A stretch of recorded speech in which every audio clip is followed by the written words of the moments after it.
Hello folks, this is Sullla once again. Welcome to another video for League of Legends. This time we're going to be looking at a very high level team ranked game. This is from the 5v5 team ranked queue, and this is a rare opportunity to watch a professional team actually queuing up for a team ranked game. This was something that was played earlier this week. Team Solo Mid, all 5 of their members queued up and actually played a couple of ranked games in the team ranked queue. Very intimidating here on the loading screen with the 5 Solo Mid icons, and you just see that you're up against Team Solo Mid. I do wonder what this other team thought about that, this Team Weaving Noodles. By the way, Team Weaving Noodles is actually a challenger team, and I'm going to rewind this back to the beginning. For some reason, these videos, these replay things do not start at the beginning, and I don't really understand why that is. But anyway, go on ahead and fix this, and hopefully there won't be any more craziness going on. But as I said, the rare opportunity to watch a professional team play in actual ranked queue, you know, that ranked 5v5 queue that nobody really uses. This is Team Solo Mid. Of course, everyone who watches the competitive scene is familiar with Team Solo Mid. And in particular, what this is it's a chance to get a look at Solo Mid's new mid laner. That is Bjergsen, who has come over from the European LCS. Bjergsen played on Copenhagen Wolves and on Ninjas in Pajamas on the 2 splits of the European LCS, and was actually really good. In fact, the issue was the team around him wasn't really all that good, was really the problem, and other teams that were playing against Bjergsen's teams would just frequently use all of their bans against Bjergsen, would typically use all 3 of their bans and try to ban him off his best champions. But that's not really going to be possible since he has jumped ship, come over to North America, and joined Team Solo Mid. Or at the very least, if they choose to use all their bans against Bjergsen, then other players on the team will get a chance to, well, play their favorite champions. Alright, so what we're going to do in particular in this game is, because Bjergsen is the new player, because he's here in North America, we're going to be watching the middle lane, and in particular, we're going to be trying to watch the interaction between Bjergsen and Solo Mid's jungler, the odd one. Try to focus on how they're able to combine together and pull off some very, very nice combo play in mid lane. So that's what we're going to be trying to be looking at. Anyway, as I mentioned before, this is a challenger ranked team that they're up against, Team Weaving Noodles, and there are some very good players on this team. You might have seen some of these players in solo queue if you watch high elo solo queue games. In this particular game, Bjergsen is playing as Syndra. Syndra is a champion you don't see that often. It's one of the champions that Bjergsen actually specializes in. Well, he plays just about everything, but has played Syndra in the European LCS. So, Syndra is a burst caster. She's very good at bursting someone from 100 to 0. One of the main reasons why you don't see Syndra that often is because she has a very high skill cap. She is entirely skill shot based. She is not like Ryze. There are no point and click skills. Everything is targeted. And she's very difficult to play, but if you can pull off playing her correctly, she's very, very strong.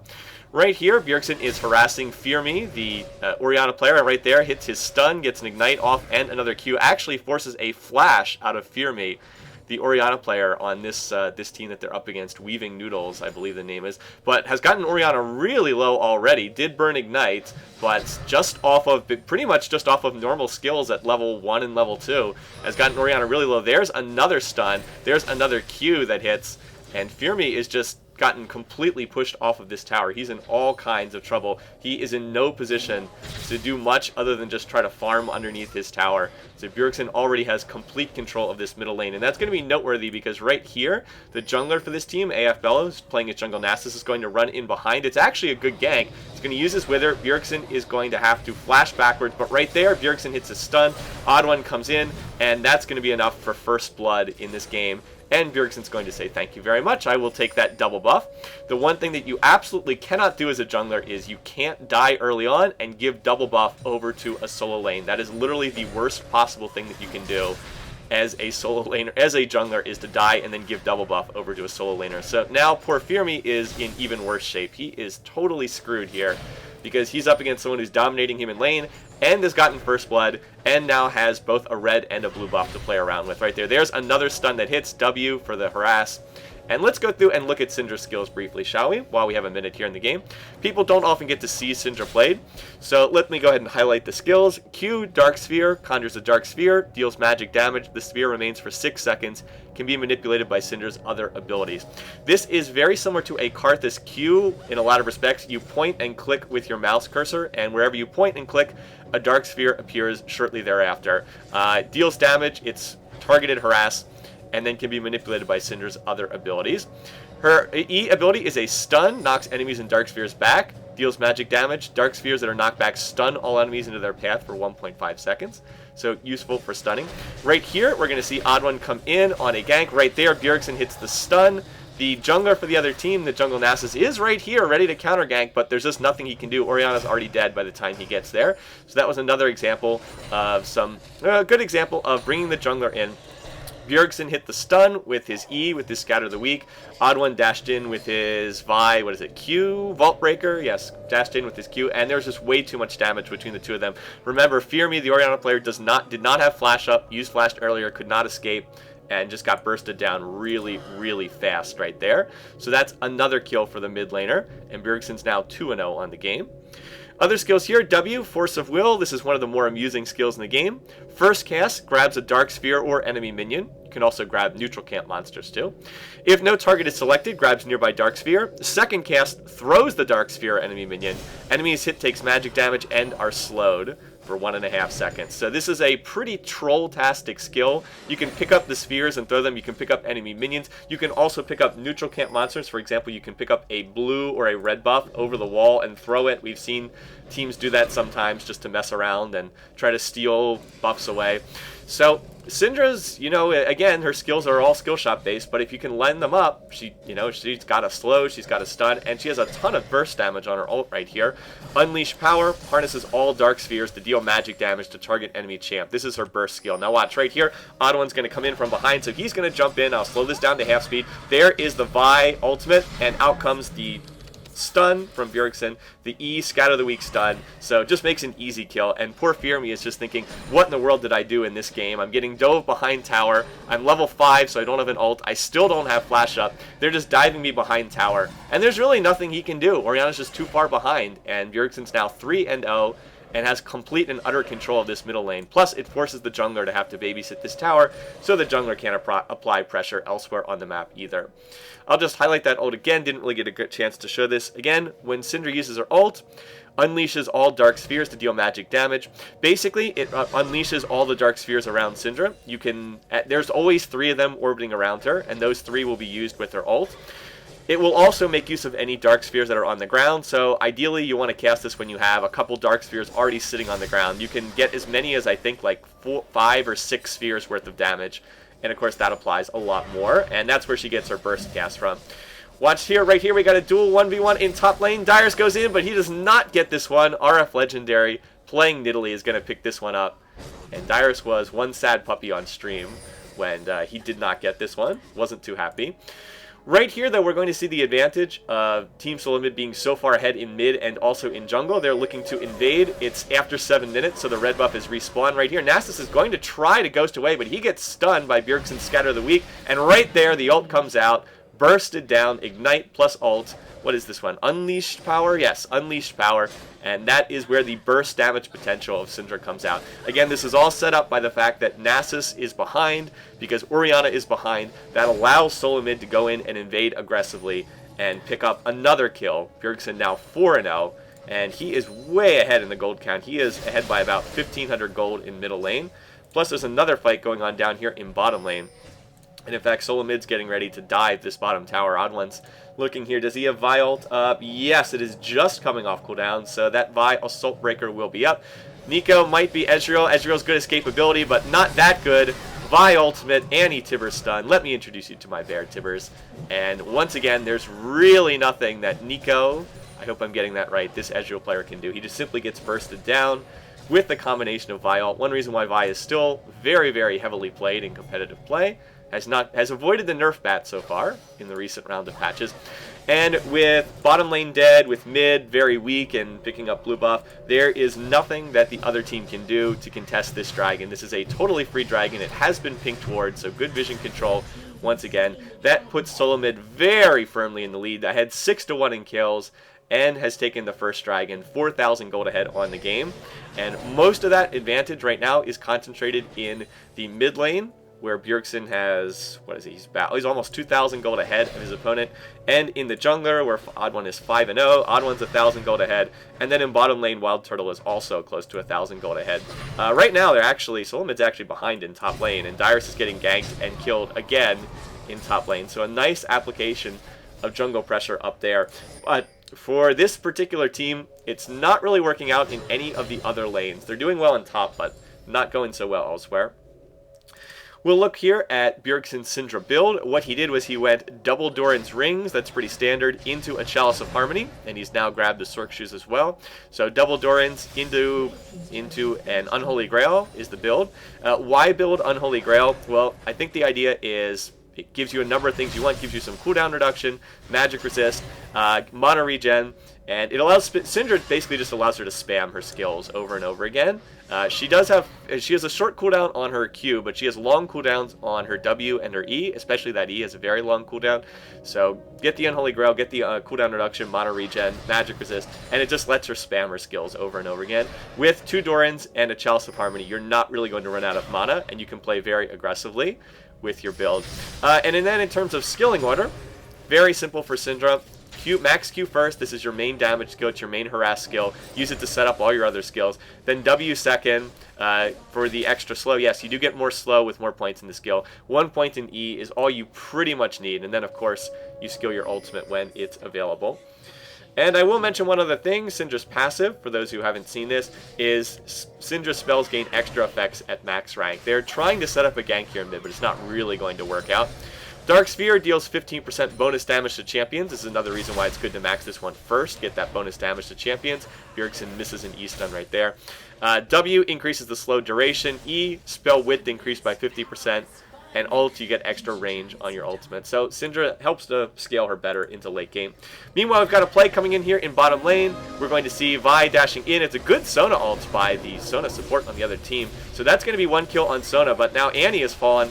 The Nasus gets low, but it's a good shockwave coming out from Fear Me, so that's going to turn this into a 2v2, and Wild Turtle actually in a fair amount of trouble right here, needs to get out, uses his quick draw over the wall, so it does manage to escape. As I said, it's a 2 for 2, but while that's going on, mid tower did go down, and Bjergsen's going to get that much more ahead in mid lane. The only place where things are going well for this Team Weaving Noodle is they are actually winning this top lane pretty well, so this is a little similar to what teams did against Sullla mid at Worlds. They just camped top lane and put Dyrus behind, and Sullla mid didn't really respond to that all that well.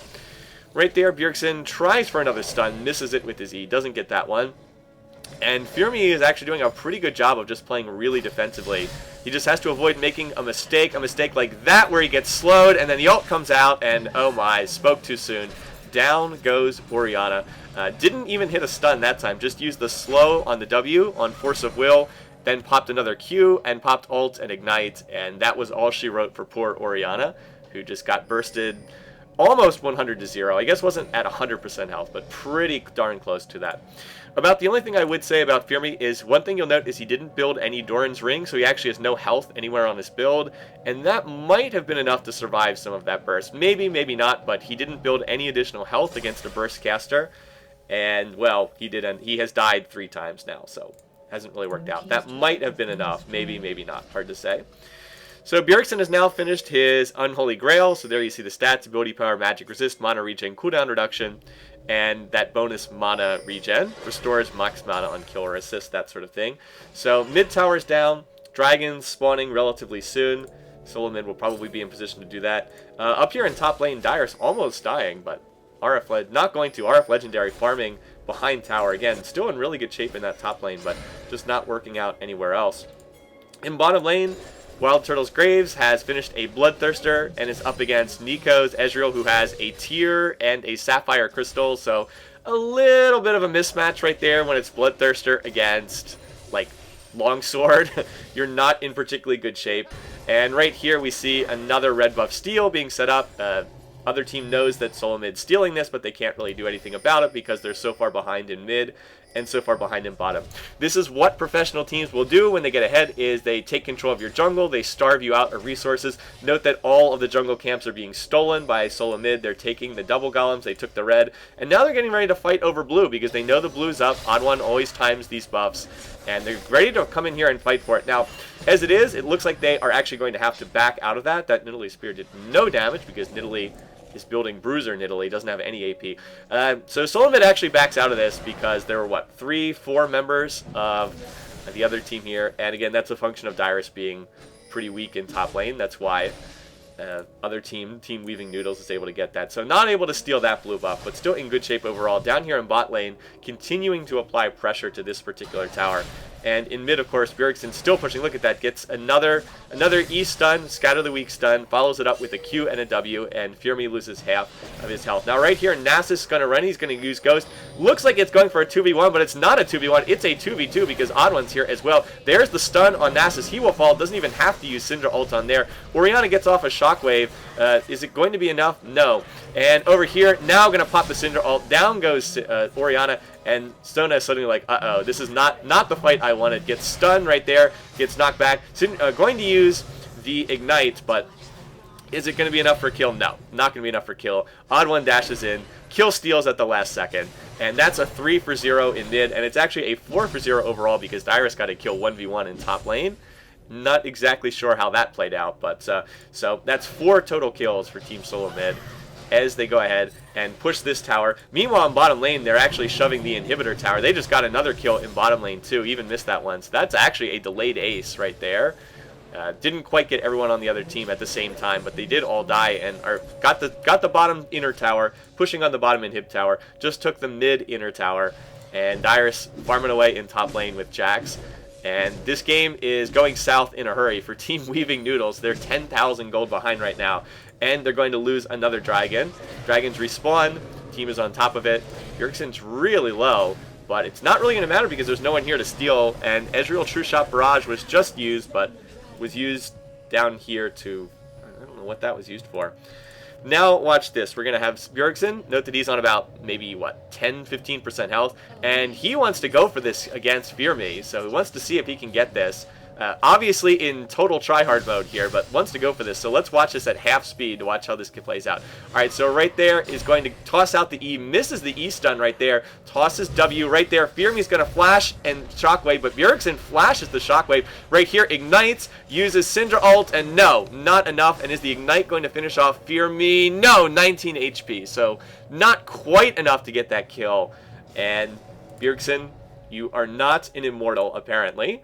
7-0 up to that point, but couldn't quite get that one. Maybe pushing a little bit too far. And as X Special types, are you looking for a new team? It's pretty good right there. Anyway, that's what happens when you're Sona and you're up against a Graves who is 5-0. Has Bloodthirster, has Static Shiv. Wild Turtle, pretty darn good at this whole League of Legends thing as well. And picks that one off pretty easily. Anyway, in the overall picture of the game, it is a 10,000 gold lead, 16-5, 4-2 in towers. Both of the dragons have gone to Team Sullla mid. Bjergsen's had a chance to revive. He has bought a Death Cap. You do not want to see someone with Unholy Grail, Death Cap, Sorc Shoes, and an Elixir of Brilliance at the 17-minute mark. That's 340 ability power, and that's not good. Meanwhile, down here in bottom lane, pushing again, that's going to be another kill. Using the Vi ultimate came out, locked up Nasus, and then Graves using his burst to finish that one off. They're continuing to push this bottom tower, just trying to win this game before the 20-minute mark even hits, and the other team even has a chance to surrender right here. So applying pressure in bot, applying pressure in mid, up in top lane. Dyrus has almost got this tower. This top tower does not look to be long for this world, but we'll keep an eye on the mid lane right here and keep an eye on this Focus. Bjergsen coming down right here. There, gets the stun on Ezreal. Follows it up with a Q and an auto attack. Says, I don't even need to use my ult. I'm just going to auto attack to finish you off, Ezreal. Did not have to use ult right there, and just picks up yet another kill. And then meanwhile in top lane, looks like we've hit the point where Jax is just starting to outscale Nidalee. Has the Phage, has the Sheen, almost has a Trinity. Meanwhile, down here in bottom lane, picked up yet another kill, diving the tower on Nasus, going after Sona. Now, there's not much Sona can do. Poor little Sona doesn't even have boots.